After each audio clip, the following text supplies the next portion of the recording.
Hey, Will, how many switches do you think is too many switches? 3 is the precise number of too many switches. That answer was both immediate and precise in a way that makes it seem like you have experience. Okay. I like to buy digital games because I don't like having crap around the house, and I have a kid who, admittedly, very good about not losing stuff as a general rule, but also having cartridges.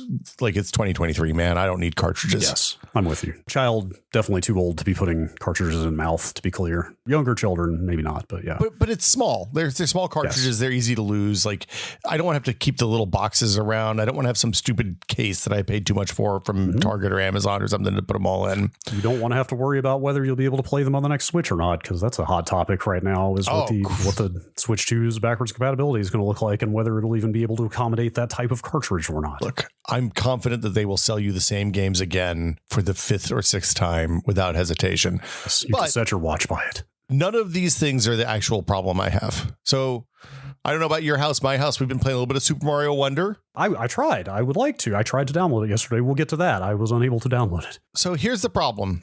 During the Animal Crossing craze of the early 2020s, everybody in our family ended up with a Switch. So we could each have our own island and each have our own villagers and have our relationships with our own people. So I could have Emmett, and Gina could have the octopus nightmare monster guy, and the kiddo could have the people, Agnes and her friends. And we didn't have to split them up between the houses available on our original shared island. One island per Switch, possibly the worst decision or policy Nintendo has ever instituted. But also, before we move on, pop quiz, can you name all 3 of your islands from the top of the head? Smithville, Corgi Town, and I don't remember what Gina's island is. Okay. So here, well, also, you couldn't visit other people's islands effectively if you were all on the same Switch, which meant going to like birthday parties and stuff like that when we weren't leaving our house was a problem. And it seemed like $200 was a cheap price to pay for that privilege. Anyway, fast forward a few years. We buy a lot of games digitally, and we've done the thing that everybody recommended at the time, which is my daughter's Switch is the primary one, which means she can play all of the games that are on for my account, which means she can play all of the games that are on my account without being connected to the internet. Because often if we're like driving someplace, she'll be playing Switch in the back of the car and she'll play Mario or something. Perfect. I can play whatever I want on my Switch because I'm always logged into the internet when I play, unless I'm on a plane, in which case I probably took the Steam Deck these days anyway, so it's not really an issue. My wife, as the latecomer, is the one who gets really boned, because if she wants to play games that are on my account, she has to log in as me on her Switch, which has some save implications, especially for newer games that use the cloud cross save thing. Or we have to buy a second copy of the game, or we have to buy the game on the cartridge, and then only one person can play at a time instead of maybe 2 people playing it at a time. So it's fraud. And like, this is, just to be clear, it's a problem because it's a handheld, right? But also, everybody that's in the Switch family and on the same IP address should just be able to play the goddamn games, because like that's how it would work. That's how it works on the Xbox. That's how it works on the PS5. Like, if you have one master Xbox that's hooked into the living room, and all of the others can play as long as the account is there and it's logged in. To be clear, you're not arguing all 3 at the same time, the same game, correct? Okay. Most of the Switch games that we would want to play all at the same time are probably multiplayer games. What I'm saying is that the comp with the other platforms, with Xbox, which is where I play multiplayer stuff mostly, if we have when we have had 3 Xboxes in the house, as long as you pay for Xbox Live Gold, give them their blood money, and they're all connected to the network, everyone can play as long as the account that's logged in, as long as they're an account on the machine that owns the game. On the same machine. On the same machine. That's fair. Yeah, absolutely. That's so fair. Like, if my account is on my daughter's Switch and my wife's Switch, they should be able to play the game. When my wife tries to play Super Mario Wonder on her Switch with her account, it's like, yo, you don't own this game. Get fucked. Yes. It's a bad system. As we all know, that is Nintendo's official policy. Get fucked. Yeah. Yeah. So anyway, man, I don't know. Are you saying it's time for iCloud style family accounts to come to the Switch, or perhaps to all video game consoles? I mean, they're kind of already there on the other platforms is the thing, right? Like, I had multiple 360s in the house. I think I only ever had one Xbox One, but we also had multiple PS4s in the house. And the PS4, you don't have to worry about it. It just kind of worked, right? Yeah, everybody could play their own stuff.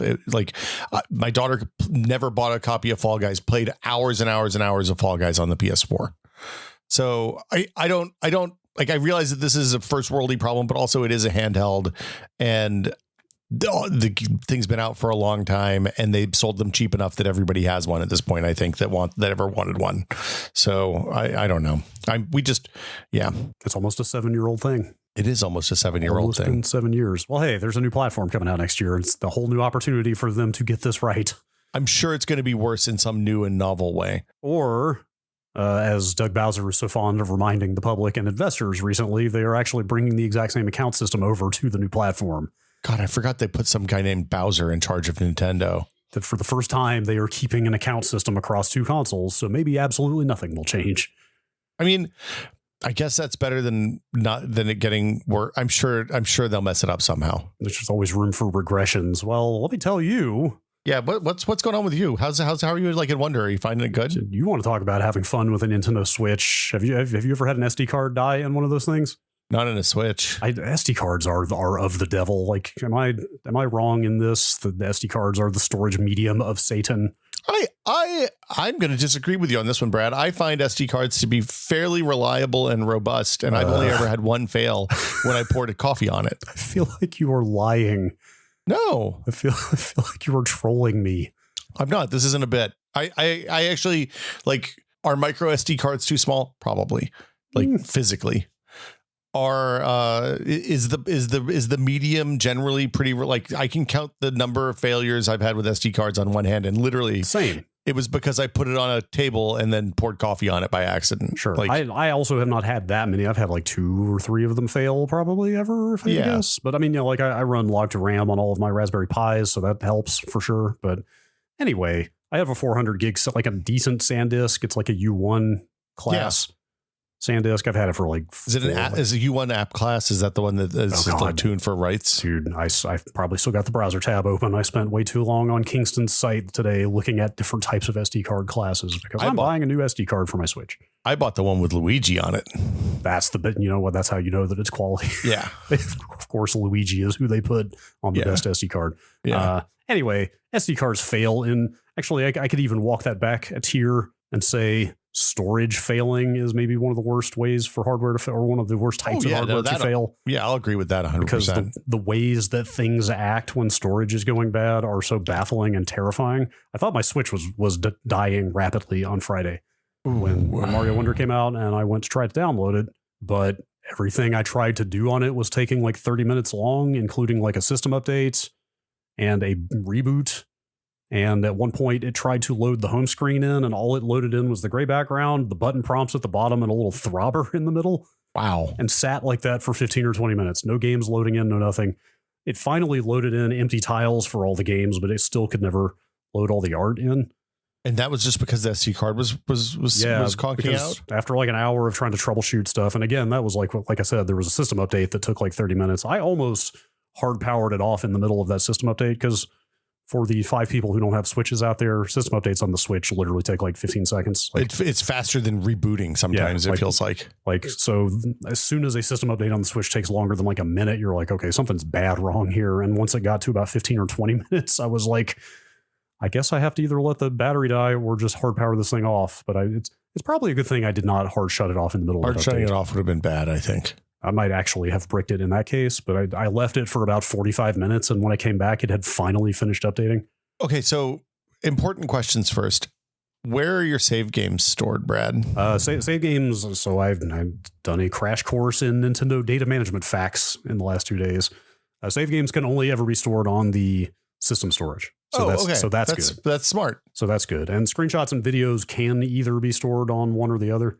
Yeah, but that's fine. But those were on system memory too. Nothing but game installs on the SD card, so I didn't lose anything. Losing like a Breath of the Wild save game would be a bummer. Yes. Well, all that is backed up in the cloud, except for the like 3 games that don't support that, such as Animal Crossing and Dark Souls. Animal Crossing, you can back up your if you pay for the Nintendo Online, it saves a backup in the cloud, but you can't share it between devices. Oh, you just can't move the island to a new device. That's what it is. Well, you can, but you have to move the entire account. Like it happens when you copy your account to the new device, not when you. Yeah, it's stupid. Anyway, long story short, after an hour of thinking the Switch was dying, I finally thought to shut it off, pull the card out, and reboot it. Totally fine. Like acted completely normal without that card in. Tried to format the card. That took about 30 minutes. Wow. You think you just hit the right limit on the card or something? If it's only doing the saves, if it's only doing the games, it's probably not that much writing to the card. The entirety of the card has basically only ever been written to once, because I've basically kind of filled it delete with like maybe a few, like I might have deleted a few games here and there to install other stuff, but it's not like I'm constantly. And then even after 30 minutes of formatting the card, I went to download Mario Wonder and it said like it was going to take like 23 hours and the time was going up. Oof. Rebooted again, downloaded to the system storage. It took 12 minutes and then I was able to play the game. So anyway, moral of the story, if your Switch acts like it's possessed, you probably need a new SD card. Or it could be possessed. I mean, it is Halloween.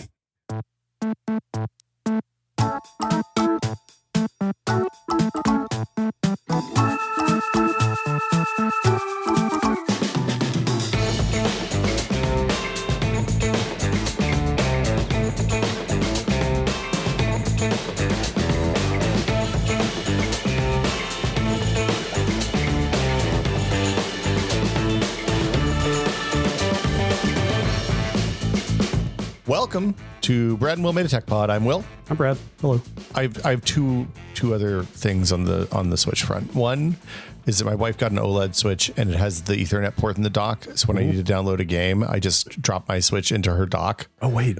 Oh, I am sure I knew that at one point, but they put the Ethernet port right in the dock? Right in the dock. Oh, that's awesome. And it is so fast compared to the normal Wi-Fi downloads. Yes. I have a like a $12 Ethernet to USB adapter that I use with mine. Oh. So I also have that. But yes, like about 12 minutes to download Mario Wonder. The downloads are so much faster. Having the Ethernet port to play like Tetris 99 turns out real nice. Mm-hmm. Can't beat a hard line. The other thing is that they did the stupid, we're not going to let you do your save management with Super Mario Wonder too. So like you can't have multiple save profiles on the same account for Wonder. Yes. I saw Patrick was complaining about this on Twitter or Blue Sky or something the other day. All games should have multiple save slots. I mean, just good God, man, just let us have multiple saves, please. That's all I want. Yes. I will say, on the one hand, I was very annoyed at the prospect of having to buy a new Switch like a year or less before a Switch 2. On the other hand, I started looking at those OLEDs and I was like, maybe it wouldn't have to be the worst thing. I mean, I'm going to say, so having used her OLED, I played most of Tears of the Kingdom, or most of what I played of Tears of the Kingdom on her OLED. It's real nice if you play in handheld mode. Yeah. If not, you can probably just buy the dock, the Ethernet dock for your old Switch and get the same effect. Or those adapters actually, it's like $15 for an Ethernet adapter. Yeah. The other thing is, like, I think the Switch has reached the place for me where it has enough games of note that I'm going to want to go back to, that I probably want to keep one that works. Like I kept a Wii that works. Yeah. I have an Xbox 360 or two that work. I think I'm going to want to keep a Switch probably long term. So hell, man, I hooked my Wii U back up recently. I get it. I still think that the Super Mario World version of Super Mario World on the Wii U is better than the Switch one. The one that doesn't have Bowser's Fury, but like it runs better. World? Yeah, Mario 3D World. Wait, you're saying the Wii U version is better than the Wii U version? The Wii U version, the new one always felt like it had some sort of weird input lag or something to me. It felt a little chunky compared to the Wii U one. Well, I have both versions, so I'm set. Yeah, you're good. However, the red light on the front of that thing, it's so bright, is so annoying. I might actually pull the power on it again. Because I'm tired of looking at it right underneath my brand new television. You could just, good segue. I guess was a segue. You could put a piece of black electrical tape on that red light and you're fine. I'm becoming acquainted with light dims. Yeah. I might order myself a sheet of light dims. You could also literally just cut a little tiny square of black electrical tape off. I still like to be able to know when the light is on or if it changes color. Just not so bright. You don't need it. You're fine. Well, let's say there might also be some lights on this new TV that also are in desperate need of being dimmed. Yeah. Well, so you teased that you bought a new TV kind of out of I was expecting this to be a multi-year endeavor of you going out and finding the perfect TV and waiting for specs and micro LEDs and all that stuff. And then you just casually dropped I bought a new TV and I'm not going to talk about it bomb like a month ago in a podcast. So Today we're doing follow-ups. Yes. We're going to talk about Brad's new TV. And we're also going to talk about some coffee stuff, a follow-up from the coffee episode of last month. So this actually started because we were both extolling the virtues of 40 hertz gaming to each other. And we were like, we should talk about that because that's a very cool, interesting new phenomenon. Yeah, who would have ever thought that 10 more frames a second would matter? But it turns out. But that might not be a whole episode, so it seems like a good chance to also discuss this set. People still call them sets. I got a new set. I got a new set. Do you remember console TVs, Brad? Did your grandparents ever have a console TV? Dude, like one? Dude, my parent, I grew up with you mean like it sat on the floor. You're talking about a CRT television inside of a giant wood or faux wood cabinet. I think faux wood is probably where they almost all were. Yeah. That sits on the yes. I grew up with, that is what I grew up with. My grandparents had one that was on a Lazy Susan, which I wish I could get the bearing for that thing. Cause I bet like it had to weigh 400 pounds and you could rotate it. So you could, no matter where you were in the room, you could look square on. God, I need to ask my parents if we have any pictures of that TV. It was gigantic. And it sat on the floor because that's the only place that no table had ever been built that could hold that thing. No, yeah, and if you had to move it, good luck. Three adults. Yes. They don't make them like that anymore. No, they do not. No, they do not. I think ours was 26-inch. Also, I was under no circumstances allowed to hook video games up to it. Oh, really? Yeah. Oh, my grandfather, when I came over, would hook up this was NES era. Probably, maybe even SNES era, but he would hook up the old 2600 or 50. I think it was a 5200 or whatever the upgrade one was, and we would play Atari games that he had bought at the flea market. Oh man, that sounds fun. That sounds fun. It was up and down. Yeah, my designated playing games TV was an old 19-inch from the 70s downstairs. Oh, at our house, my designated playing games TV was a 12-inch that was like a portable with a handle on it, and I did a lot of TI-99 4A basic coding and playing NES and later SNES on that thing. Coding on a TV. We had that console TV in the living room through at least 95 because when I got my first PlayStation, I brought it home and immediately went to what was still the biggest TV in the house, which was the console TV. Wow. And hooked it up and played Toshinden on it and got yelled at a lot. And it was worth it. Okay, so I assume when you brought this new TV home, you plugged it in and hooked a console up to it and you didn't get yelled at all. Yes. First thing I did was play Battle Arena Toshinden on this brand new 4K television. Really? How was it? Yes. Still as good as it was back then? Chunky.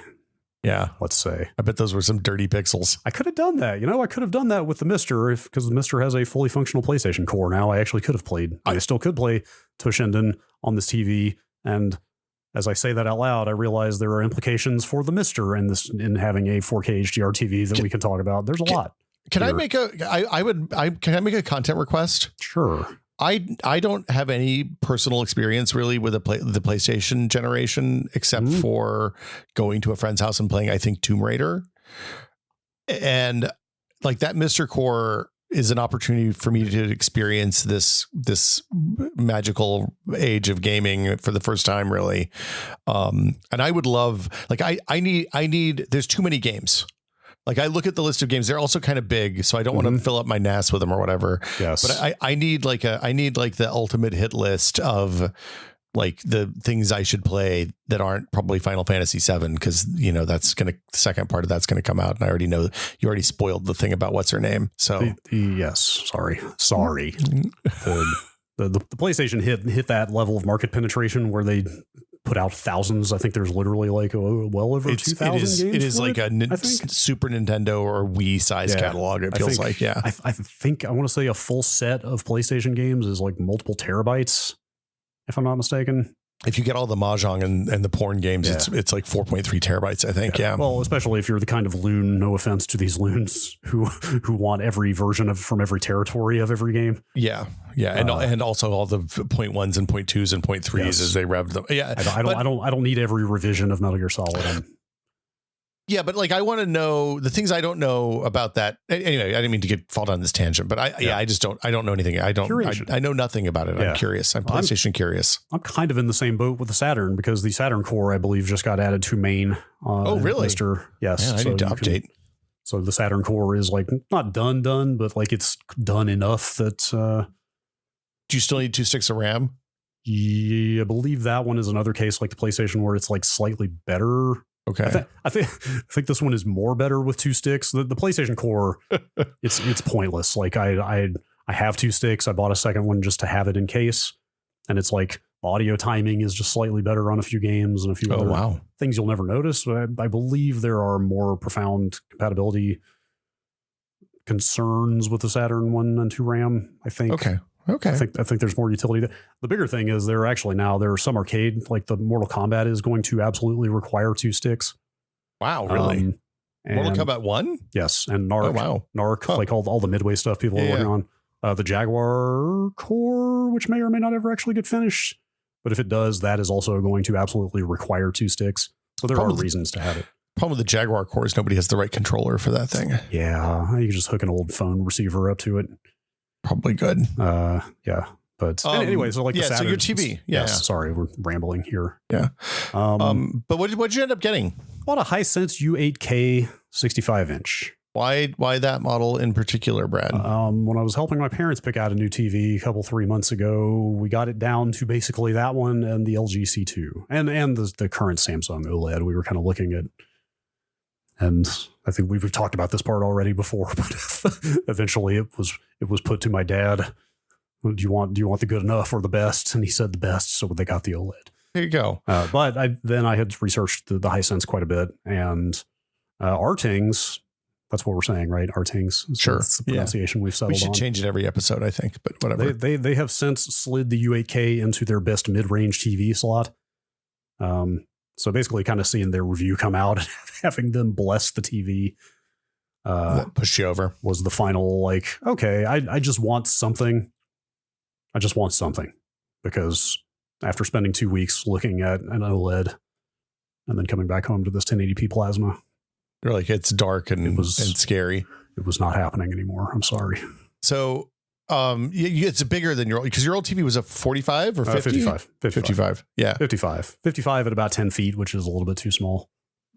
So I knew I wanted to go 65. I mean, I could have gone bigger, but it's an apartment. Yeah. I mean, come on. The stairs become a problem at some point or another. Yes. Do you okay, so question: in previous days, many months ago, we talked about your long ass HDMI cable that was like 30 feet long and kind of snaked around your apartment to get from the office where the computer is plugged in. Yeah, I mean, I would say the gauge was heavy enough that it could only do so much snaking. Okay, so it was a big, thicky, a pretty big, thick HDMI cable. It's just like a 6-pound cable. It's like the trunk of a tree. Do you still have the long ass HDMI cable? I do have it just because I haven't gotten rid of it, and who knows when you might need a 30-foot HDMI cable. I don't think you're going to need that era of HDMI cable 30 feet probably. It's hanging on a hook on the back of the door in this room, so it's not like I can see it or know it's there. It's not like it's laying in the floor all the time. Okay. But I bought a newer long HDMI cable. Ooh. It's fiber optic. Oh, that sounds expensive. It was $50. That's not too bad. It was 50 feet for $50. It was $1 per foot of fiber optics. Wow. That's awesome, actually. Plus a free transceiver in one of the ends of the cable, apparently, because I'm sure you have to have something to convert electricity into light. Probably in both, right? Right. Yeah, actually. So that's one of the really interesting things about what we're talking about is this has been a thing for a while. Like you convert like video signals, I guess. Ethernet to fiber. Yeah. USB is another one. Yeah. Basically, like electricity can only go so far over a cable before it needs to be electrically repeated. Yeah. So you have to put something that plugs into the wall and puts electricity into the cable, or or you can use light through fiber optics, which goes way, way, way farther. So it's funny. I've thought about doing this with the Stream PC and just running HDMI to fiber into my garage so that is out, like not in the room that I sit in all day. But it turns out I started thinking about the mechanics of it, and I don't want to spend that much time crawling under the house and drilling holes in the concrete foundation of the house. Yeah, I get it. This is just getting uncoiled down the hallway when I need to use it. Yeah. Have you tried it yet? So I've messed around with it. I bought it wanting to play Cyberpunk with the path tracing in 4K and everything. Spent 2 evenings dicking around with Windows settings instead, trying to make things work right. Oh, yeah. I'm not actually. Right. I basically wasted enough time. I wasted enough valuable video game time on trying to make HDR and VRR and all that stuff work in Windows that I haven't actually gotten to play Cyberpunk yet. And then other games came out. You're on Windows 11, Windows 10, 10, right? Still 10. I think your Windows 11 experience there would have been a little bit better. Yeah, I think I was asking too much of the whole setup though, because I was going out of the HDMI on this graphics card to the TV, but I still had my monitors on. So I've got two 25 or 1440p, I should say. That should work. 244 hertz 1440p monitors in here at the same time that I was asking it to do 120 hertz out with VRR. That should be fine. But when you throw both so I was doing FreeSync to these monitors and VRR on the TV, and I'm guessing when you might have had to turn VSync or FreeSync off on the monitors. My guess, and again, I just got distracted. I'm playing actual video games and not fighting with that thing. My guess is that throwing two different adaptive sync standards into the mix at the same time was causing issues. My plan, if and when I get back to it, probably after I play Alan Wake, I'll get back to trying to play Cyberpunk. I think the plan is I'll just turn these monitors off, like just make it so that the PC can only see the TV. Oh, that makes sense. As a display, and then I think it'll probably be fine because everything else worked fine. Like 120 hertz worked fine. HDR worked fine to the extent that it works fine in Windows 10 generally, which is iffy, but did work. That's very game dependent as well. But the point is, like, everything except the adaptive refresh seemed to be working fine over that cable. I was going to say when we were talking about there being a transceiver in the cable, sure enough, it's a unidirectional cable.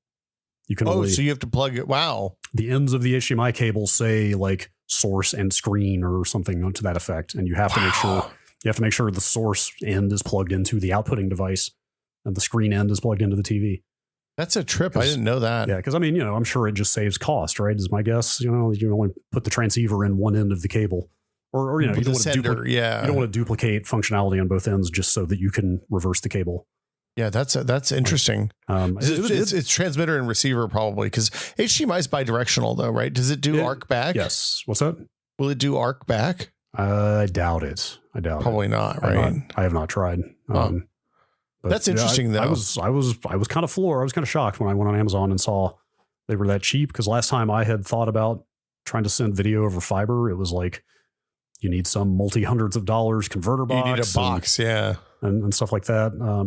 There's also been HDMI over Ethernet, like not fiber, but actual like standard like twisted pair or copper or whatever Ethernet cable.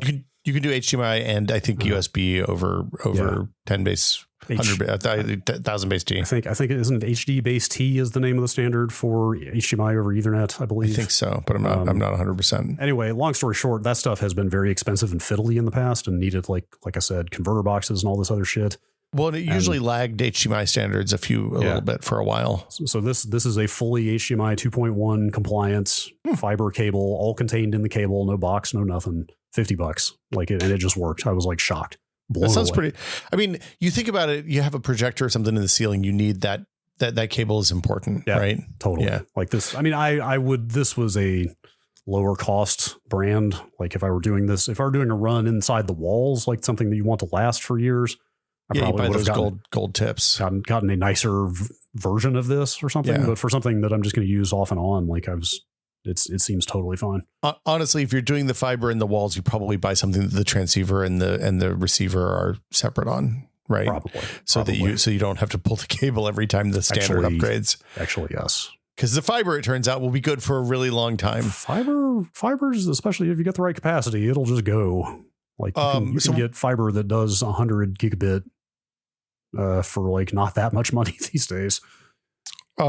Well, so Brad, what TV has the full range of feet? Is it fully functional? You got the HDR10, you got the Dolby Vision, you got the. That was kind of what drew me to this TV was, I mean, I live for the bang for the buck thing, the Celeron 300A of televisions. Yeah, basically that's kind of what this is. Honestly, right now is I don't think there's anything else out there that does all the formats at this price level. So I paid $9.99 for the 65 inch. Oh wow! Okay. It's gone back up a little bit by like $100 or something, but I believe short of the recent LG OLEDs, it is the first TV out there that will do 4K, 120 hertz, and Dolby Vision all at the same time. So, well, you don't have a 4K TV yet, but I'm sure you've seen the Xbox screen that's just like the big series of either green checks or like. Yeah. I saw that when I plugged in the Series S into the So it was pretty gratifying setting everything up and doing that Xbox config and just seeing nothing but green checks all the way down of like, this thing does everything. And I was, like I said, that was one of the big selling points of this was for the price, the amount of features it supports is pretty good. What does it do anything like? I mean, okay, so it ticks all the boxes. Does it do anything particular? Did you upgrade the receiver too, or you keep the same receiver? Same receiver. I'm just running devices straight into the TV now that need it. Okay, so I can still put like the Switch and the Wii U are going through the old receiver because it doesn't do 4K much of anything. And you have ARC coming back to pipe audio out of the receiver from the connector that goes from the receiver to the. Do an optical out of the TV. You do an optical, okay. Back into the receiver to get audio out that way. This TV only has 2 HDMI 2.1 ports. Oh, I should point out. So PlayStation 5 and Xbox One, Xbox Series rather. Yeah, and one of those gets pulled if I run that PC line. Yeah. So there are a lot of the higher end TVs will have 4 of those. So there are some trade-offs, but yeah, that's one of those things. Like it's funny because over the last decade, the number of things that are plugged into my TV has gone down a lot. Really? Well, because it used to be that there used to be 3 consoles and like multiple streaming boxes. Because remember, in the old days of streaming stuff, you could get one service on one platform, and some services were only on Roku, and some were only on Apple TV, and some weren't on Apple TV, and yeah, it was a mess. Now everything's everywhere, so that's less. So it's like I have an Apple TV and a Switch basically plugged in, and a Steam. I do have a Steam Deck dock on my living room, but it doesn't get used all that often. So fair. Yeah, I'm the kind of lunatic who is like, what if I hooked up every game console I have from the last 15 years? Yeah, I was gonna say, can you do component and stuff on it? Does it have analog inputs at all? I do not know. Not out of the box, definitely not. Okay. But there might be some kind of breakout something or other that I could get. I've seen some talk. Are you in like a retro tink category there? You're probably better off. You're probably better off just getting a retro tink and upscaling that way at that point. Makes sense. I don't know that this model actually does any kind of component breakout now that I'm looking around. I should probably say it is an LCD TV, just in case people are wondering. It's not an OLED. It's LCD with mini LED backlight, which we've talked about numerous times. It's the kind of somewhat higher resolution LED backlight that can dim zones off and on to help achieve like better, darker blacks and better contrast levels. Yeah, how does it handle stuff like titles, like titles at the end of a movie, like remarkably well? Like not everybody cares about the level of product assessment that I do, but like if you go to Artings, if you do care about that stuff, like they are so granular and so standard with their tests on everything they do about like we're using the exact same frame of this movie with the same subtitles on every TV to judge like haloing around the text, which is where you get some like whitish glow around white text on a black background, for example. Like the mini LEDs are notorious for having haloing around that exactly that, right? Like very bright or white stuff on dark backgrounds.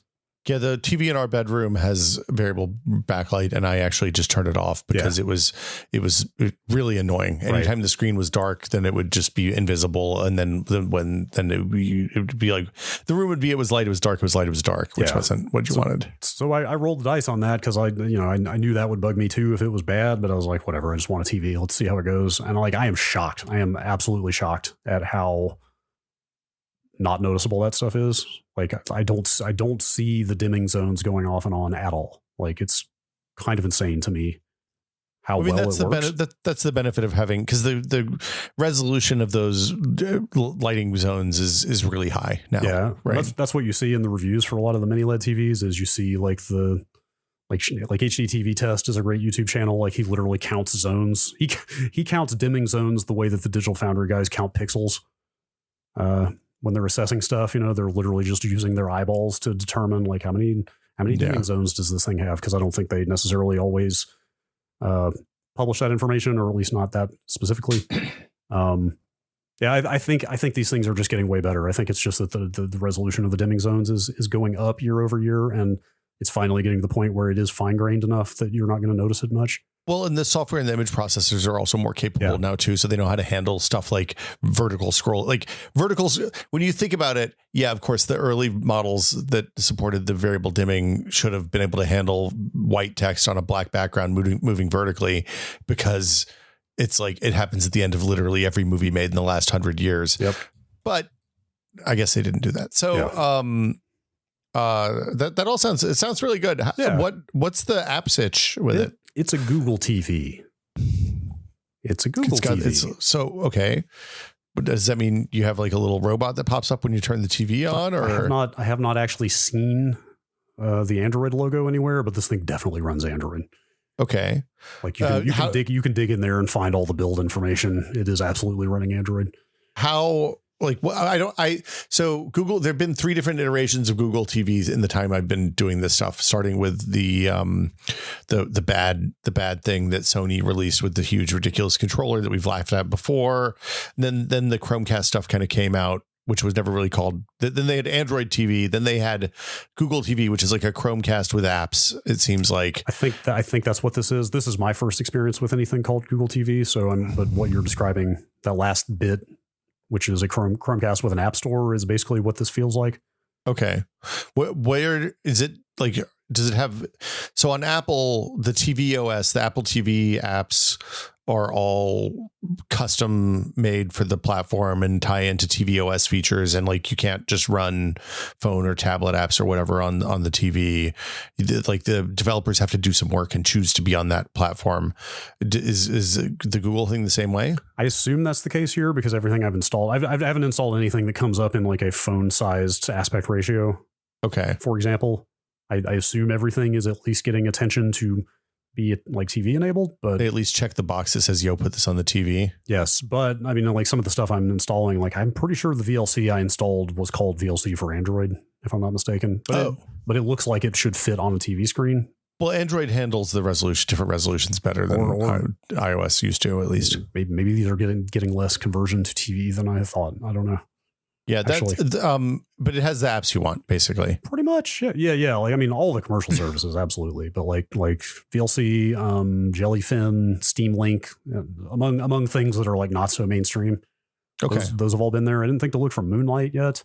Moonlight's on there. I looked for that before we did the episode. I'm sure it is. Moonlight is the GameStream, NVIDIA GameStream compatible client that now that GameStream's not part of the NVIDIA tool anymore, you can use a thing called Sunlight to stream from, which is Sunshine, which is quite good. I will say I tried Steam Link for the first time this afternoon. Not a great experience. Steam Link is up and down. Right now, Steam Link was great for like the first year and change that I had the Steam Deck, and then they broke something where the audio breaks up after like 5 minutes. That was the worst problem I was having, was the audio was like unlistenable. Yeah, it's usually flawless, and then that started this summer. The thing that I've heard is that there's a new major revision coming to it, and that they haven't fixed it because of that, because that it's been imminent for a while. But it's also revision of the app, you mean? For the way the Steam streaming stuff works. Oh, I see. To make it better and more reliable. Okay. But like it is just fucking broken and has been for like 6 months at this point, almost, it seems like. So 4 months at least. Interesting. I also had pretty bad input lag, which I don't know if that may actually be the TV's fault, not the app, if I had to guess. Although it was very novel to just pair a DualShock 4 with my television directly. So I will say there's I think it's Cloudy Gamer is the subreddit where they talk about input lag on different Bluetooth TV devices and controllers. And there's a matrix of things that work best. The thing I have found is that like Apple used to have really bad input lag with all of their controllers. They've changed the Bluetooth stack in the new version of tvOS, which is supposedly supposed to make it better. I haven't actually tested it yet. The Steam Link / Moonlight to the Steam Deck has been much better than anything else I've ever used, pretty consistently. So it's my guess is it's probably a bad Bluetooth stack in the TV, and you probably want to either use a wired controller or get a box that'll do it better than what you have. Yeah, I don't think I'm actually going to rely on this in any way. I also could not figure out how to get games to output at 4K. My monitors are 1440, like I said. Oh, Steam Link games? And so all the Steam games I ran, even on this 4K TV running the Steam Link app, topped out at 1440 for resolutions. So you need to put a piece of software on there that makes a fake 4K monitor that it can mirror to, but that also is a pain in the ass. That's a hassle. And I'm not sure that HDR would even work over, even if all other things were equal. I'm not sure that. So on Windows 10, it probably won't. On Windows, getting HDR to work over the streaming is one of the things that I believe is the update that's coming for the Steam Link. Moonlight, but what I will say is the Moonlight stuff generally works better It's a little bit more of a pain in the ass to set up, but you can also set it up so that it just makes a shortcut directly into the game for each game that you want to do. So, and because of that, you can play games that are not in Steam. Steam Link works best with games that are on Steam, and you have to jump through some annoying hoops to get like Epic Store games or Origin games or Uplay games or whatever in. Yeah. I mean, all of this is why I just bought that cable.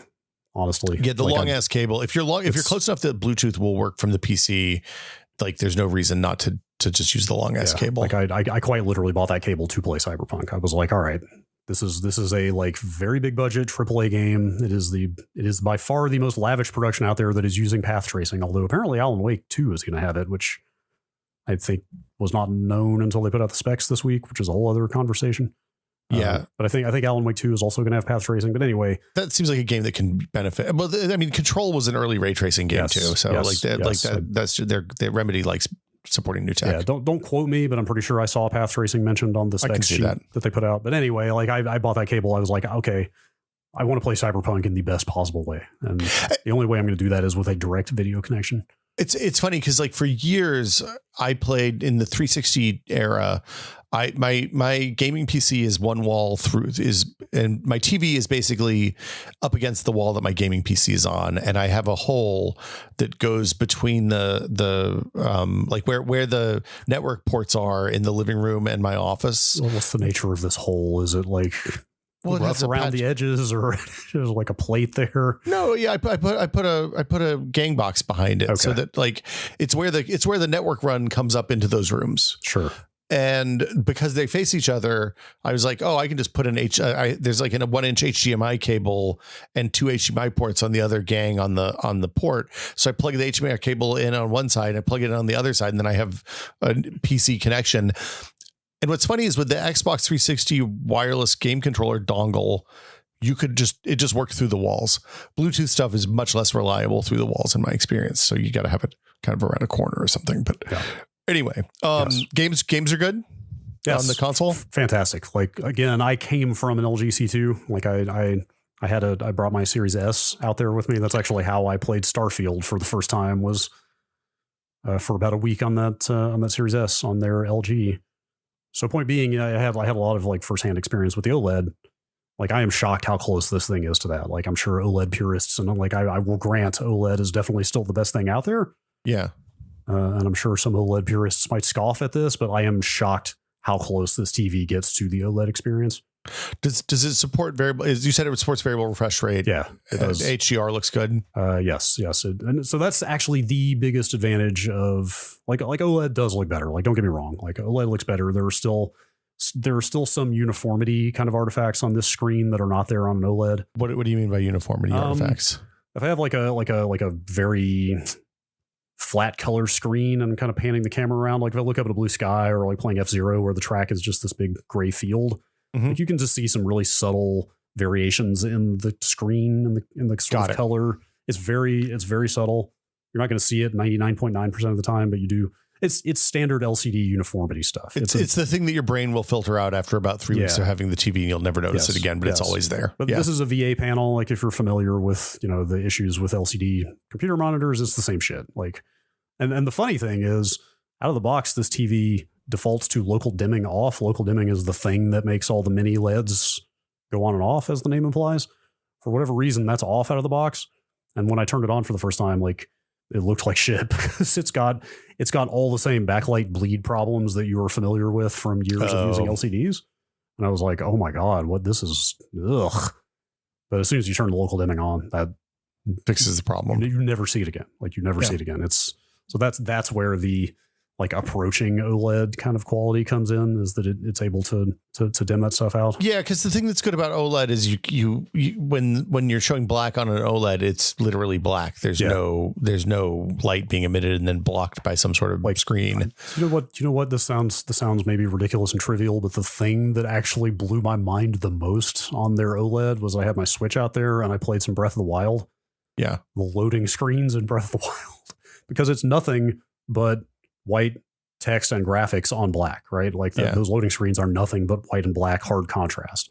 And it looks absolutely perfect. No haloing, no weird bleed, no nothing. Like, literally from white pixel to black pixel, it's just like perfect.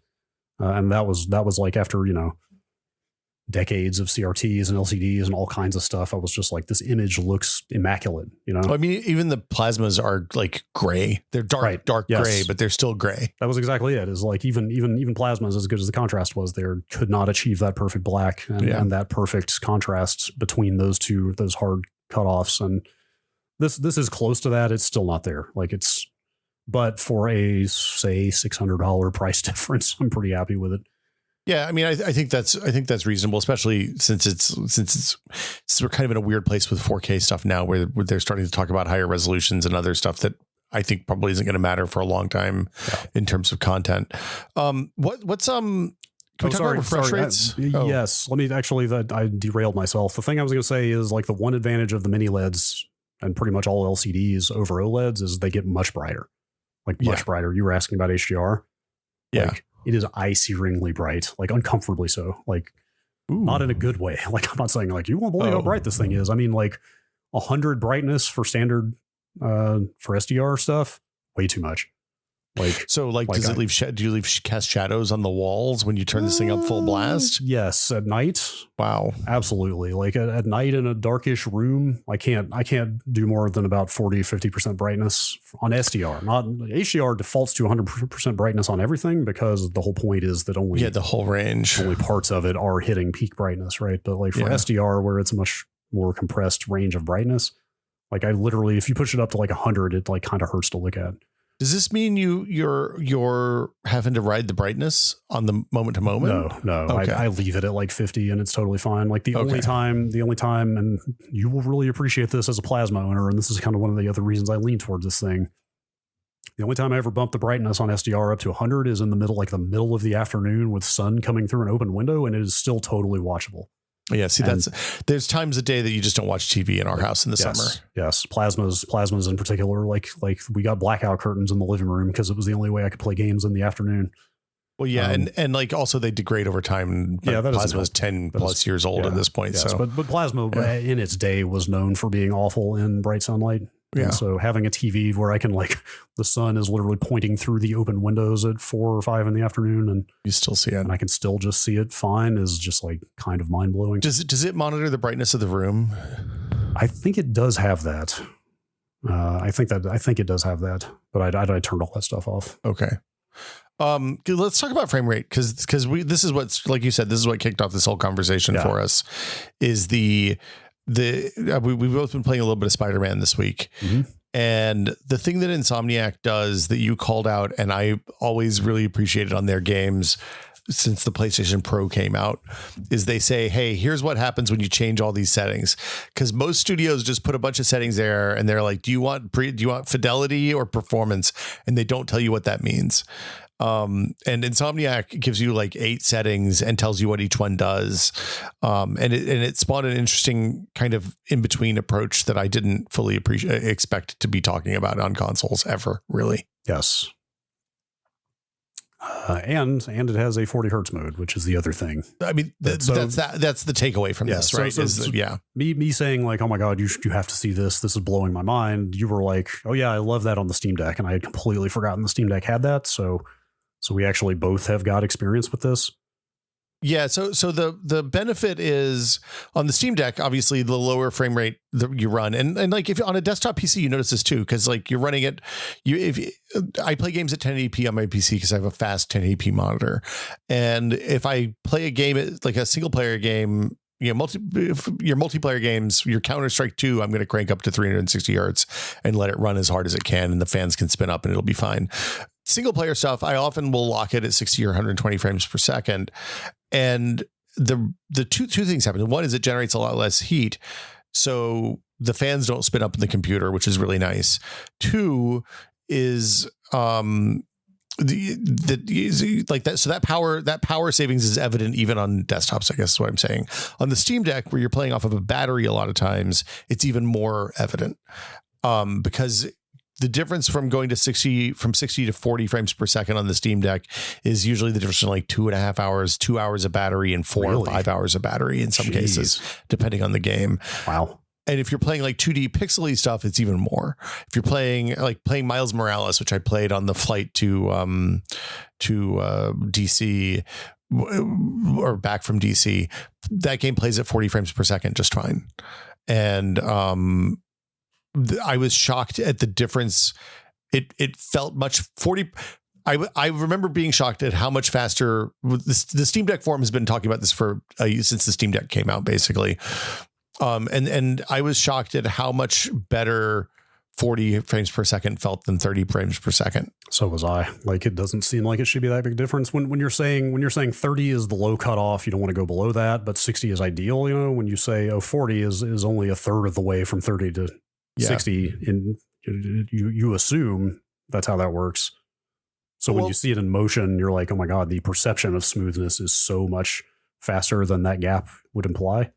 Yeah, it's and I don't know. I mean, this is one of those places where, look, people have been arguing about frame rates on the internet since the dawn of the internet. We had this conversation at Maximum PC in 2001. Yes. When everybody's like, oh, the human eye can't discern more than 24 frames a second. I was like, oh, that doesn't sound right. And we talked to some vision scientists and they were like, stop bothering us with this nerd shit. We don't care. The current, I want to say the current common wisdom on the internet is that it has to do with frame times. Mm-hmm. Do you think that's right? Yes. Frame time has become, I think, a more standard measure among the people who report on this kind of stuff, like seriously, professionally, not the people who yell about it on Twitter. Yeah. Well, so we talked about, I mean, frame time was my game development journey started with VR, which is, we looking for 90 frames a second, you're looking at like 6.7 milliseconds per frame or something. And that was always the watchword, because in VR, if your frame rate sags, people like some sizable percentage of the players will want to barf. Yes, I guess nowhere is a consistent frame time more important than in a VR headset. Yeah, it turns out super important. So that was my first real exposure to it. But it seems like it's coming out to the rest of the population now, which is probably good. Yeah. I think it's a more reasonable. Because your perception of differences in frame time is much more apparent than your perception of differences in frame rate. And also, like everything else, people's ability to discern different frame rates varies wildly from person to person. Sure. I want to say when we were at Future, Greg Viederman, who was at PC Gamer doing hardware reviews for them, or when I started out there, was able to look at a game running and be like, oh yeah, that's about 38 frames a second. And he was within 10% every time. Wow. That's impressive. Yeah. I mean, everybody has some special skill, I guess. I would love to try that. I wish there was some like standard test you could like somebody put that together out there and let me quiz myself. Well, part of it is that we watched the same benchmark loops hundreds of times every time we did video card reviews. That's fair. Yeah. Well, I've been reviewing games for 25 years almost now in one form or another. So I've also stared at a lot of this stuff. We should probably explain why 40 hertz is just suddenly possible all of a sudden. Yeah, that's important, I guess. I've talked to people on various Discords and stuff this week about it, as I've been raving about this in Spider-Man, and some people were curious, like, why is this a thing now? Why is it not something that's been done before? Your frame rate always needs to be evenly divisible, I guess is the term, into the screen refresh rate of the screen. It doesn't have to be, but it works better if it is. You're right. It doesn't have to be, but ideally, for best presentation, you absolutely want it to be. You get weird comb artifacts and tearing and stuff if you don't. Yes, you get judder or tearing or all kinds of unpleasant looking things happening if it is not that way. So like on a 60 hertz screen, TVs have been 60 hertz since the beginning of time.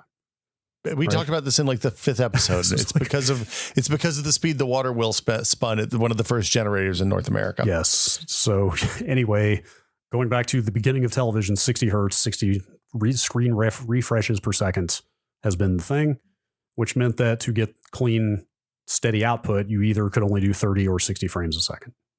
Right? Yeah. Because then you're either at 30, you're like every 2 screen refreshes, you're drawing the same frame twice. Or 60 to 60 should be pretty obvious, right?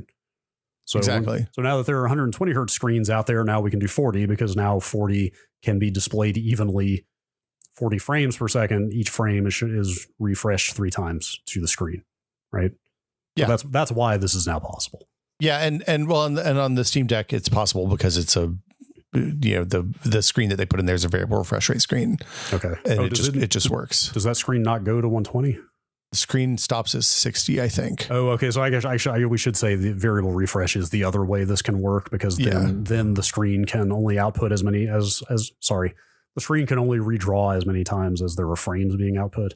Yeah. So on the Steam Deck, they do it as a power savings thing, because there's a lot of games. Like if you're playing Slay the Spire, you don't need to refresh the screen every 60 times a second necessarily. Yeah, that's been like an interesting innovation of recent years. Like for example, when they went to the always on Apple Watch screens, and I didn't very well, like other smartwatches probably were doing this before Apple, but that's just my reference point.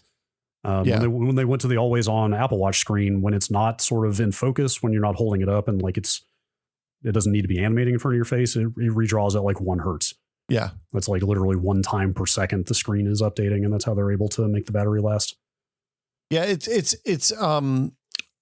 interesting. The thing I would say is, if you have a TV that can do this, how do you flip it on? Is this the same as the thing that they did in Ratchet and Clank?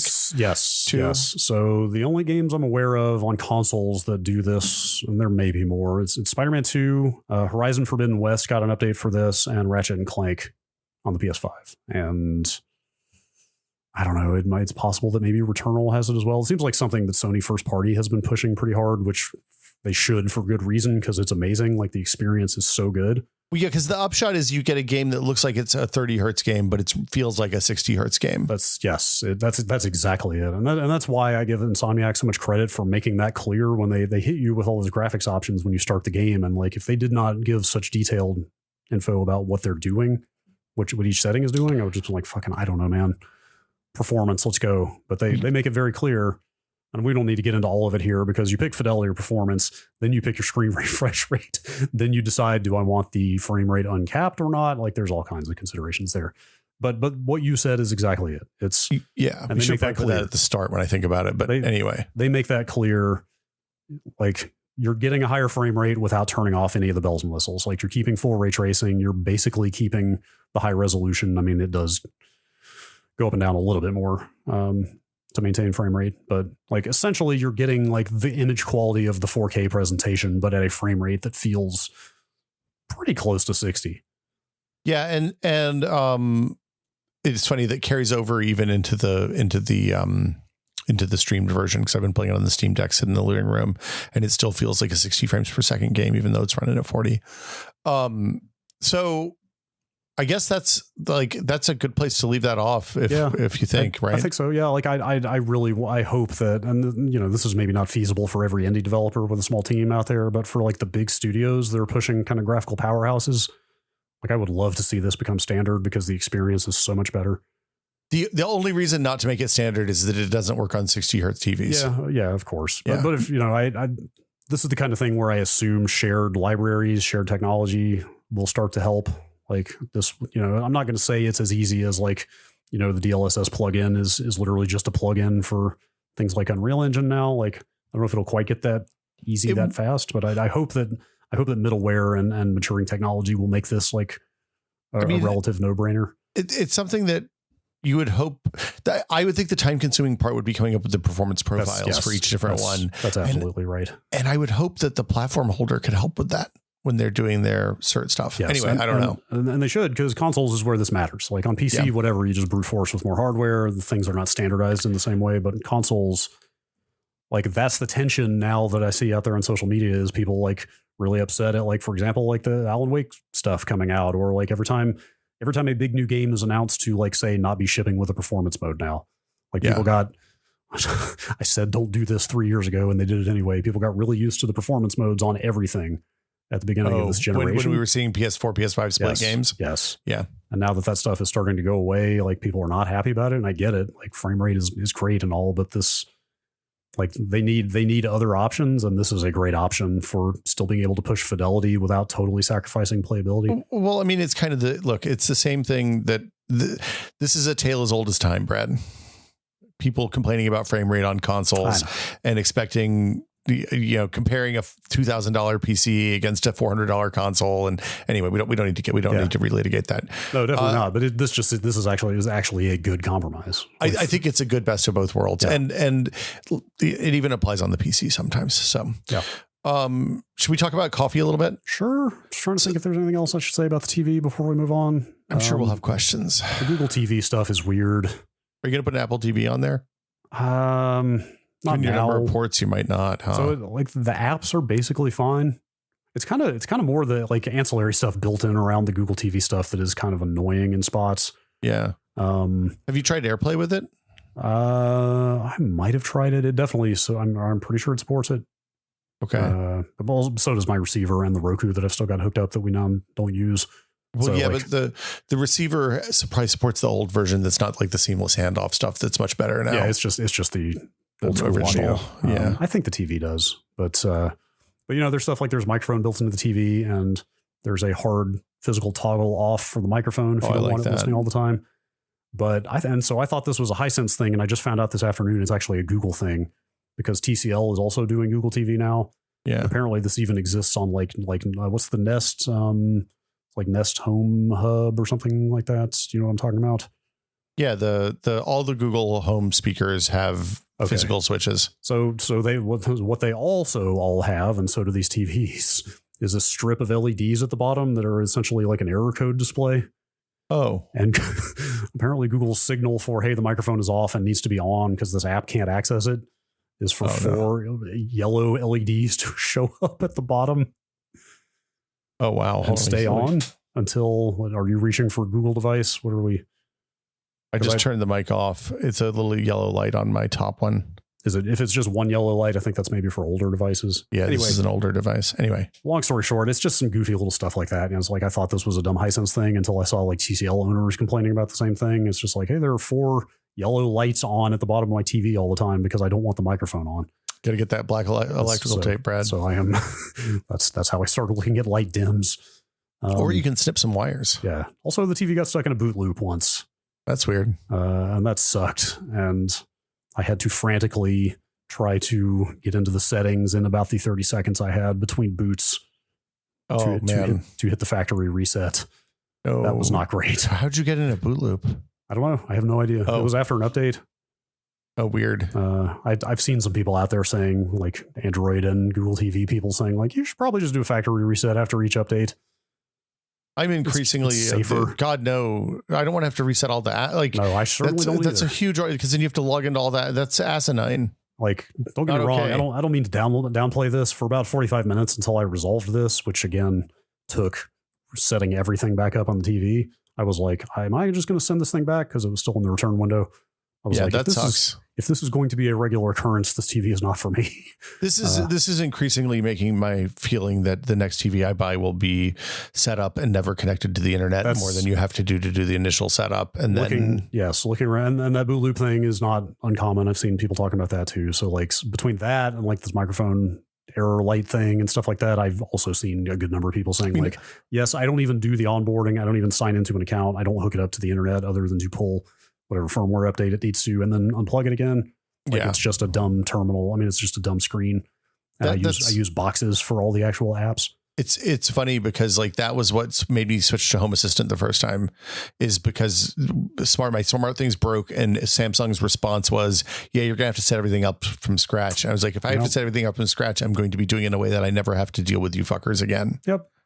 Honestly, though, like for as inexpensive, I will say, like, it's got issues and annoyances, but for as relatively inexpensive as this thing is for the picture quality that I have seen and all the features and formats that it supports, even buying this TV and an Apple TV together still feels super worth it. Yeah, it seems like a prime candidate for that. Yeah. But also the apps mostly have been fine other than those little issues. Should we talk about coffee for a minute before we blast off? Sure. We talked about zero bypass brewers when we did the coffee episode a few months ago. They're a relatively new thing. They kind of trail off of the AeroPress idea where you can get immersion and filter, like an immersion brew that's then filtered, and you get kind of the best of both worlds in terms of clarity and body for your brewed coffee. It sounds very appealing. As somebody who has taken to doing cold brew in a big mason jar. Yep. Which means I don't have a great way to fully strain all the silt out. Yep. Or even have a press to really like push the grounds down and make sure I'm getting all the good juice out. Something like you just described sounds very nice. Well, so the zero bypass is not a forced push through like the AeroPresses. There's no plunger equivalent. I see. But what you do, they're basically designed to be both percolation and immersion. So immersion is like the French press style where the grounds are in the water and they sit there for a while. Percolation is when you run the coffee through the water over, like in a pour over or a Mr. Coffee or whatever. It's a 3-part design. So this is the second gen one from this Next Level company. A bunch of other people, Fellow and some other vendors now have zero bypass brewers that are available. But this one is the second gen one. And this guy named Jonathan Gagné, who's a coffee aficionado and also an astrophysicist, looked at their first one and was like, hey, I can help you make this better. Do you want me to help? And then they worked together and took what he understands about fluid dynamics and flow in and flow out and all that stuff and applied it to this. Mainly designed for this. The first one was called the Level 10. It's a fairly large brewer, like for cafes or for making multiple cups at a time. This is designed to be smaller for single serves or maybe two cups. And what it is a 3-part thing. So you have a base that's like a hard rubber and it has channels under there. You put the filter in the bottom of the base and then there's a spout at the bottom that you can turn and open and close. It's a variable size spout. So a variable flow spout. So you control the amount of water that goes out at the bottom of the brew. And you put the coffee on top of that filter. Around the edge of it, you jam so you put the filter in and then you jam this plastic cylinder that looks like an AeroPress cylinder into the filter. It fits in really tightly and it kind of locks the filter in place and makes sure that no water can get around the filter. So there's no way for water to bypass the coffee on the way out, basically. That's why it's called a zero bypass, I believe. And then on top of that, for this one, they put a dispersion lid, which is it just rests on the top and it's got a series of holes and channels that basically make a really even rain shower pattern on top of the coffee bed. Kind of looks like an old school shower head. It works exactly like an old school shower head. Like you pour the water in it and the water comes down in very evenly across the entire thing. It's really, really, I've used it for a month and a half now. It is really, really neat. I've been doing pour overs now for more than 10 years every day. I've done off and on, I do presses, I do siphons, I do all the other stuff, but the pour over is the thing I keep coming back to. And I think that this is the new morning coffee going forward for me. Let me jump. Like, what are you just pouring over? That's it. Like you were just standing there with your little long neck kettle as usual, just pouring into the shower thing. Is that the whole process for you?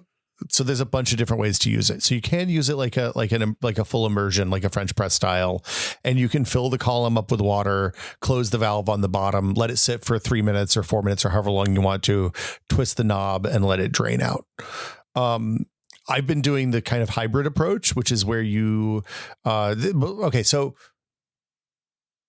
I think that probably the real answer to your question is there is not a consensus on what is the best way to use this thing yet. And part of that is that everybody has different goals. Some people want a more fuller bodied immersion brew. Some people want something that's in between. Some people don't want something with a lot of clarity. And like the clarity, people are going to leave the valve open from the beginning. The full body people are going to leave it closed for a really long time and then drain it all at the end.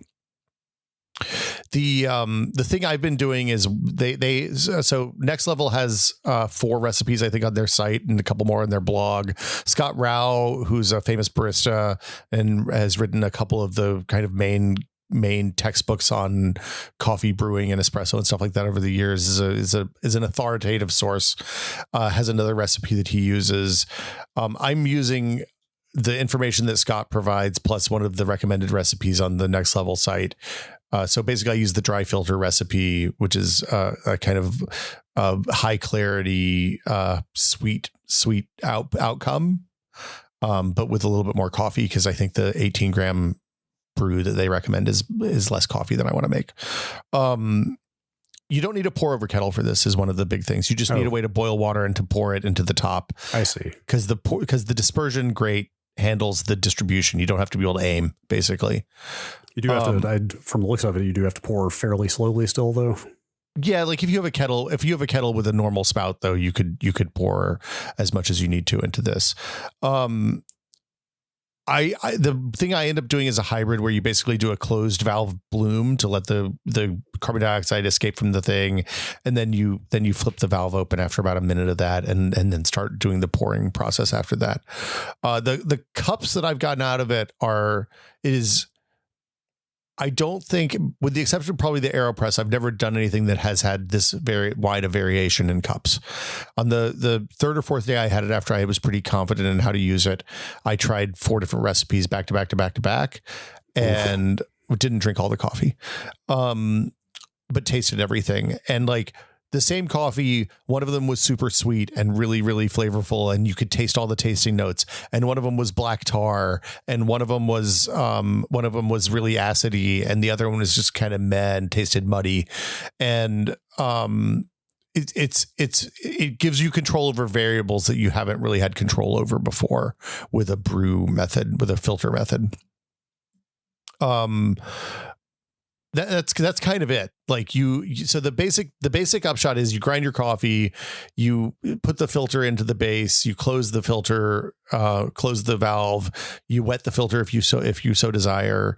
And I mean, I always advocate for rinsing paper filters, but whatever.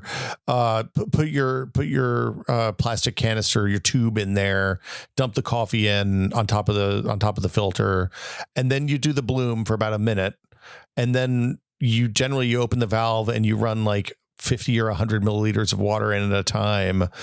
There's gradations on the side, so you don't even need a scale really. You can do it without a scale. But you can also, obviously it's easier if you have a scale. And that's pretty much it. You just keep pouring water in the top. You don't have to aim. You don't have to worry about like agitating your grounds. I kind of shake it to level the grounds when I put them in the first place. But then you basically have coffee in about 3 or 4 minutes, and pretty consistently good so far. And this thing's pretty small. Is it like made to just sit on top of the coffee cup, which is the ultimate receptacle? So you could do it on top of the coffee cup. The base has the legs, the feet on the base go all the way from the center hole, which is relatively small, to the edge. So even if you have like a narrow Zojirushi or something you want to put it on, you could do that. I have a Hario little brew, glass brew vessel that I brew into, and then I pour it into the mug from there. But you could do it in whatever. It will literally work with everything. I don't think I'd want to do it on like a 16 ounce Zojirushi because it would be a little tipsy with the height. You have to be a little careful because sometimes when the bottom is really hot, the plastic tube gets a little loose. So you always handle it by the bottom, but because it's rubber, it never gets so hot that you can't pick it up. The valve is really good. You can change the speed at which it drains. So if you're doing a pour over and the water's going through the grounds too fast, your only option to change that is to grind the coffee finer.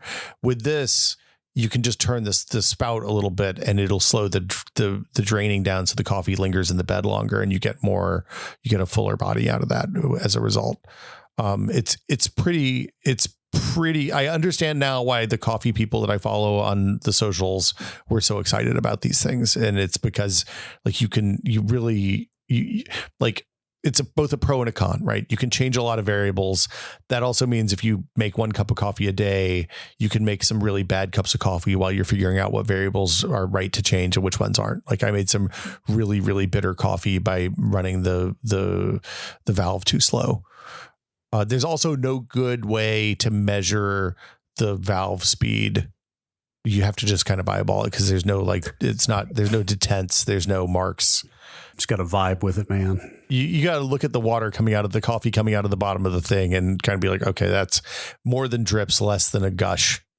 Don't make that the title, please, Brad. Oh, I won't. Wait, okay. Actually, hang on. I was just about to plant a title. I was just about to seed a title, but can you say that one again? More than drip, less than a gush. Drips, less than a gush. Yeah, that's what I said. That's way better than what I had. Oh no. I was going to say though, I'm right here on. We said the name of this thing, right? To be clear, it's the next level. This is the next level Pulsar. The next level Pulsar is the name of the product. I'm on their site here. Straight up, got it set against a space background with a big nebula. Like they are full on pitching this as like coffee from space. Well, Jonathan, like the thing that he did, I think, is figured out both the flow channels underneath the filter to make it run at the right speed. Like the goal is to get more or less the same speed in and out, right? So the water stays exactly the amount of time you want it there, and the holes in the top are set so that works, but you still get a sprinkly pattern, and then the drain in the bottom works the same way. Sure enough, his blog is called Coffee at Astra. Yeah. So he's been doing this for 15 years, I think, at this point. He's been talking about coffee for a long time. Sure. I have one more question. Yes. Why would you rinse your paper filter? Gets the paper taste out. So some people really like the taste of the paper filter. But it covers up a lot of coffee stuff.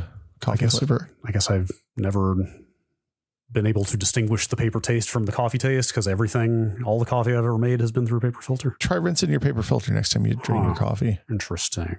Yeah, just run a little bit of water through it. Just get it wet and let it sit for a sec, and then yeah. Let me ask a question since I was talking about trying to filter silt out of my cold brew. Yes, I tried using the other day for the first time a paper filter to do that because like the last cup out of the big mason jar of cold brew is just. And actually, it's like the last 2 sips of the last cup, but it's disgusting. You probably want to pour so when your full cold brew is done, you probably want to pour the cold brew through the paper filter at that point. So that's what I tried to do. Rather than wait until the very end. Yeah, and it did not work. It choked the filter. I guess that's what it was. I went through like 3 filters because I was like, okay, maybe there's enough fine grained silt in there on the first time to kind of choke it out. So I tossed that filter and then tried another one and the same thing happened. And then I tried another one and it still happened. Like some amount will run through when there's enough kind of downward pressure. But once it's even like half of the liquid is still left sitting in the little basket thing. Like it just sits there, no drip, no nothing. Like it just sits and I could not get all the coffee through. You should grind the coffee way coarser. Okay. For cold brew, you're letting it sit for 24 hours, right? Ish. Yeah. Sometimes a little less. Yeah. So if it's more than 12 and less than 24, your coffee should be the coarsest you've ever seen. Interesting. So I had been doing very coarse. My grinder goes to 15 is where it tops out. Yeah. It's like 1 to 15 on coarseness with a bunch of gradations in between. And I had been doing like 13 and a half or something. That seems right. But then I read one coffee blog that said like, oh, people just do that to help strain the silt out. I actually go finer. And so I had gone down to like 10 or 10 and a half. Maybe I should bump it back up then. But if are using a Chemex filter, I'm assuming? No. Using a basket filter? For the paper filter? Yeah, for the paper filter. Yeah, I was just using a standard basket. I've also got a cone for what it's worth, but the cone isn't going to do what you want because it requires the silt in there to make the cone work right. The other thing you could do is get some fine cheesecloth and use that. Yeah, I've tried that. Maybe it's shitty cheap cheesecloth. Well, you have to do multiple. You have to do like 6 layers. Oh, okay. You fold it over itself a whole bunch. Okay. But like the problem with all of that, so the thing you don't want to do is squeeze the water out of the grounds, the last bit of grounds. Oh, really? Is that because you're going to get really gnarly, all the gnarly stuff that's going to make it really taste bad is in there. That was going to be my other question because I'm just doing kind of free floating grounds in a giant mason jar. And, that part's fine. And so when I pour all the water out and then basically like let it stop dripping, but then I'm like, oh, but there's still a lot of moisture left in those grounds. But so the other thing you could do, I don't know if this is a good idea or not, but try and let me know how it goes, is you could pour, like if you have a steady hand, you can let the coffee sit and settle and then pour the top like 70% off really carefully in one continuous pour. So you don't upend the sediment. And then before you start even seeing the sediment get near the end, you could run the rest of that through the filter and then just chuck out whatever stalls. Sure. I would try the Chemex filter if you have paper filters for the Chemex though. I do not, but should I get one? You have a Chemex, right? I do not have a Chemex. Oh, never mind then. We'll table this one for now. I'll keep experimenting. Let me know how the cheesecloth. The cheesecloth is probably your best bet. I probably should just get some better cheesecloth than what I had. Well, I mean, just keep folding it until it does what you want. Sure. Yeah. Sure. I actually wash nasty coffee cheesecloth in your laundry, which is not great. Well, this was not even good enough cheesecloth to save and wash. I think all cheesecloth seems bad. I don't know that I don't, or actually more to the point, I don't think this cheesecloth would have survived a run through the washer. Oh, okay. Okay. But also I actually doubled it so many times the liquid would not go through at all once. Oh, Well, there you go. Apparently, so that one is less possible. than that, and let me know how it goes. Yeah. Are you still doing the cold brew every day? You mean drinking it every day? Yeah. Or You're doing the high concentrate and dilute? yeah, I'm drinking it every day. I've gotten the brewing down to like, honestly, like twice a week. Since I was doing a French press literally every night. Yeah. But cleaning the French press daily just got really old. So I can see that.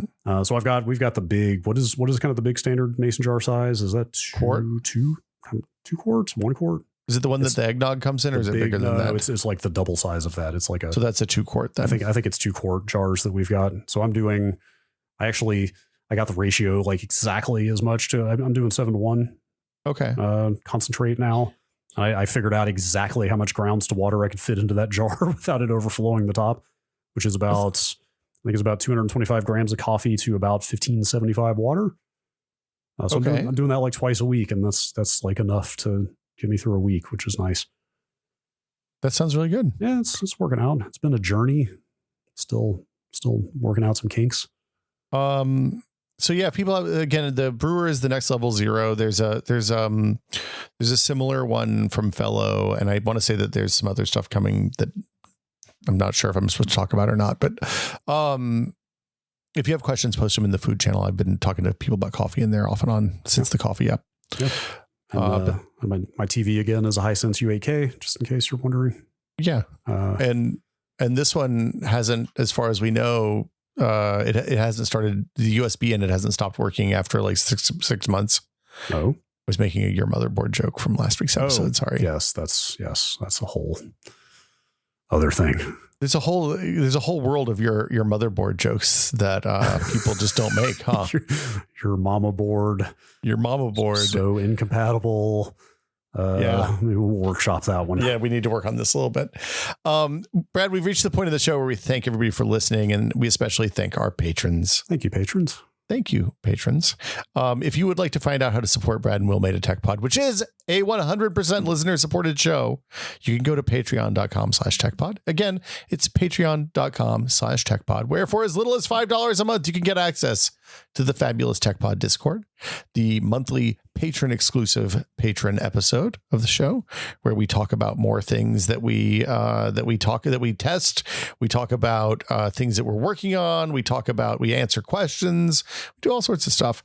And if you would like to become an executive producer tier patron, you can get your name read on the show every single week, just like Nick Johnston, Paddle Creek Games, makers of Fractured Veil, Andrew Slosky, Jordan Lippett, $, Wedge says Mike B says join the gift swap by October 31st, Joel Krauska, Twinkle Twinkie, David Allen, James Kamek, and Pantheon, makers of the HS3 high-speed 3D printer. Thank you all so much for your support. Yes, we appreciate you. Yeah, and as our friend Rob Zachney says at the end of all of his podcasts, if you don't want to, if you can't support us on the show, go to iTunes, leave a review. That's real nice. That helps a podcast, it turns out. Wait, even if it's a bad review? Okay, I'm not so crass that I'm going to say don't leave a bad review for a podcast. But I assume you didn't get to this point in the show if you don't at least enjoy some part of the show. So to be honest, the reason I asked was like I actually would believe that algorithmically even low, like even 1-star reviews might it's engagement. That's exactly it. Like there is enough up is down, war is peace going on in internet content these days that if you told me that even negative reviews were actually beneficial, I would believe you. So I will unequivocally say on Steam, negative reviews are not beneficial. Okay. If you like a game at all or like the people who make the game and want them to continue being able to make the game, leave thumbs ups. Even if you're like, hey man, this game kind of has problems, but I like this part of it, that's a thumbs up from me.